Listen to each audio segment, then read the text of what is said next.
नमस्ते बच्चों, आप सभी का बहुत बहुत स्वागत है। आज हम पाठ 6वां द्रव्य की संरचना यही कंटिन्यू कर रहे हैं। इसमें हमने द्रव्य की अवस्थाएं और उनकी विशेषताएं पढ़ी थी। आज जो है हम द्रव्य की रासायनिक संरचना के आधार पर किस तरह से दूसरे प्रकार से वर्गीकरण किया जाता है वो देखेंगे। द्रव्य की रासायनिक संरचना के आधार पर 3 प्रकार होते हैं: तत्व, यौगिक और मिश्रण। ये हम पिछले क्लास में जो है पढ़ चुके हैं, 7वीं में आप पढ़ चुके हैं तत्व, यौगिक, मिश्रण क्या होता है। अब जो है यहाँ पर जो है हम थोड़ा याद करें कि तत्व मतलब क्या है। तत्व एक ही प्रकार के परमाणुओं से मिलकर बने हुए होते हैं। यौगिक जो होते हैं वो 2 या 2 से अधिक परमाणुओं से मिलकर लेकिन रासायनिक अभिक्रिया के द्वारा बने होते हैं। मतलब यौगिक का एक निश्चित अणुसूत्र होता है और तत्वों में एक ही प्रकार के परमाणु होते हैं, जैसे हाइड्रोजन है, ऑक्सीजन है, नाइट्रोजन है। यौगिक मतलब कैसे हुआ, पानी है, कार्बन डाइऑक्साइड है, इनका अणुसूत्र होता है। 2 या 2 से अधिक तत्वों की रासायनिक प्रक्रिया से बना जो है पदार्थ क्या कहलाता है, यौगिक कहलाता है। और मिश्रण मतलब 2 या 2 से अधिक पदार्थों को केवल मिला देने पर जो है क्या बनता है, मिश्रण बनता है। जैसे आप जो है भेल खाते हो तो भेल में क्या करते हो, मुरमुरे मिला देते हो, नमक मिर्ची मिला देते हो, फिर उसमें जो है थोड़ा कांदा मिला देते हो। इस तरह से जो है वो क्या हुआ, मिश्रण हुआ। सारे गुणधर्म उसमें बने रहते हैं, लेकिन यौगिक में उसके घटकों के गुणधर्म नहीं पाए जाते हैं। जैसे उदाहरण के लिए पानी है, पानी यौगिक है। पानी कैसे बना है, हाइड्रोजन और ऑक्सीजन से बना है। 2 परमाणु हाइड्रोजन के और 1 परमाणु ऑक्सीजन है। लेकिन जो है पानी में न हाइड्रोजन के गुण है न ऑक्सीजन के गुण है। हाइड्रोजन गैस जो है स्वयं ज्वलनशील है और ऑक्सीजन जलने में सहायक है। लेकिन जब हाइड्रोजन और ऑक्सीजन दोनों मिल जाते हैं तो जो है क्या बन जाता है, पानी बन जाता है। और पानी आग को बुझा देता है। मतलब यौगिक में उसके घटक जो होते हैं उनके गुणधर्म नहीं पाए जाते, लेकिन मिश्रण में उनके घटकों के गुणधर्म पाए जाते हैं। इस तरह से आप तत्व, यौगिक और मिश्रण को पहचान सकते हैं। हम और उसकी संरचना पढ़ेंगे। इससे पहले जो है यहाँ पर कुछ द्रव्य के नाम दिए हुए हैं, इनको आपको पहचानना है। आपकी किताब में भी ये सारिणी है, इसको आपको पूरा करने के लिए बता रही हूँ मैं। उनका रासायनिक सूत्र लिखना है और द्रव्य का प्रकार लिखना है। तो यहाँ पर जो है पानी है, पानी का रासायनिक सूत्र क्या लिखेंगे, H2O। कैसे लिखेंगे, H2O। इनको याद भी कर लेना है। फिर पानी क्या है, अब भी मैंने आपको बताया क्या है, यौगिक है। फिर कार्बन, कार्बन का संकेत क्या है, C, कार्बन C। अब ये क्या है, तत्व है। एक ही प्रकार का परमाणु है इसमें। यौगिक में 2 या 2 से अधिक परमाणु है, इसका अणुसूत्र है, इसलिए यौगिक हुआ। ये क्या हुआ, तत्व हुआ। फिर ऑक्सीजन, O2। अब ऑक्सीजन में देखिए एक ही प्रकार के परमाणु है, OO, 2 ऑक्सीजन परमाणु है, ठीक है। तो ये क्या हो गया, ये भी तत्व हो गया। हवा है, अब हवा का अणुसूत्र हम क्या देंगे, रासायनिक सूत्र। हवा तो मिश्रण है, कौन कौन सी गैसों का मिश्रण है, उसमें ऑक्सीजन गैस पाई जाती है, नाइट्रोजन गैस पाई जाती है, कार्बन डाइऑक्साइड पाई जाती है और अन्य गैसें भी पाई जाती हैं।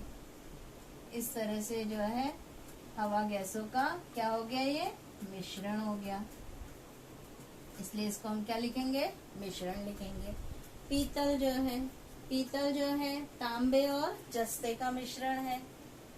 इसमें तांबा पाया जाता है। तांबे का संकेत क्या, Cu, और जस्ते का संकेत क्या, Zn। तांबे और जस्ते का क्या हो गया, ये मिश्रण है। पीतल क्या है, मिश्रण।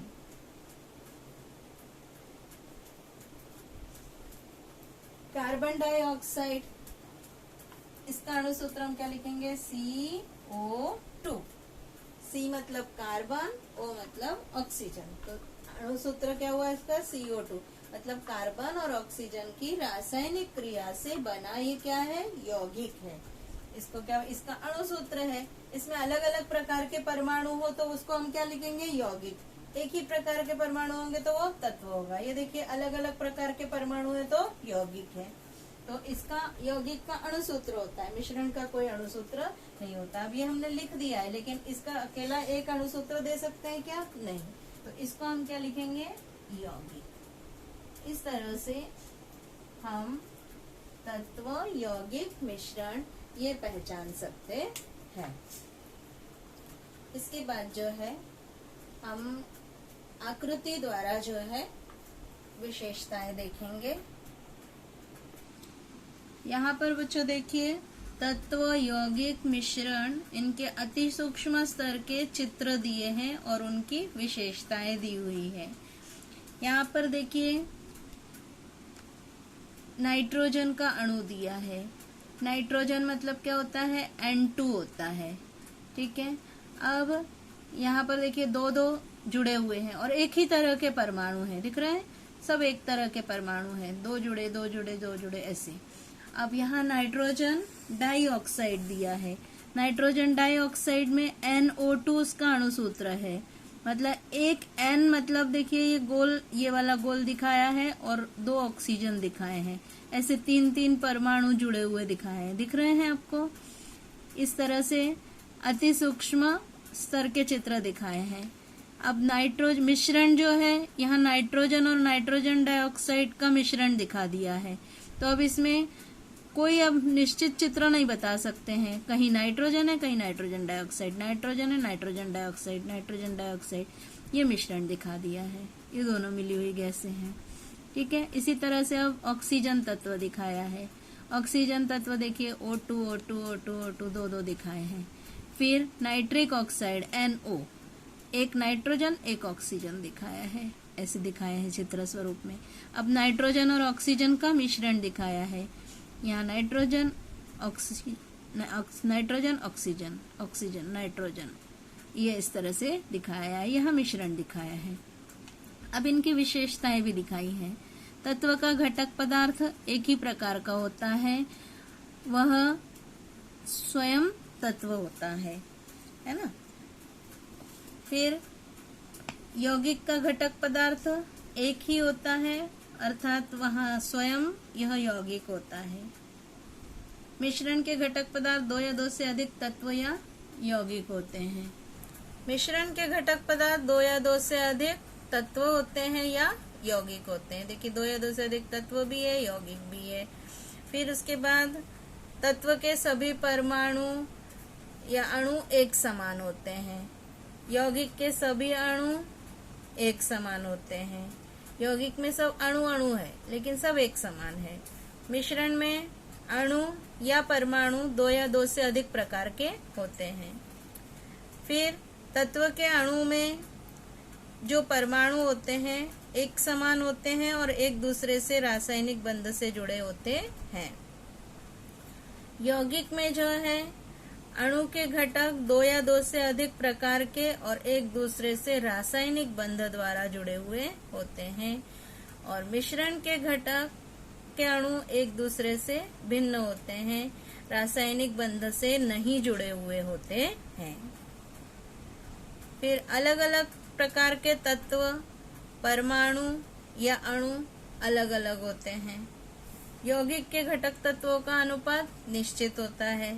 मिश्रण के घटक तत्वों का अनुपात निश्चित नहीं होता है, बदलता रहता है। यौगिक के घटक अब तत्व का ये गुणधर्म नहीं रहेगा। फिर यौगिक के घटक तत्वों के गुणधर्म भिन्न होते हैं, अभी मैंने आपको बताया पानी का उदाहरण। मिश्रण के घटक तत्वों के गुणधर्म बने रहते हैं। मतलब अगर शरबत है तो शरबत में नींबू का शरबत है तो नींबू का भी स्वाद आएगा, शक्कर का भी स्वाद आएगा। अगर आपने नमक डाला है तो नमक का भी स्वाद आता है। मतलब मिश्रण के घटक पदार्थों के गुणधर्म बने हुए रहते हैं। तो ये तत्व, यौगिक और मिश्रण में अंतर भी हो गया और उसकी विशेषताएं भी हो गई।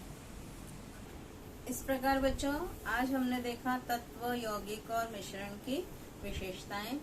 इनको भी आप याद करेंगे, इनके अणुसूत्र भी आपको याद करने हैं।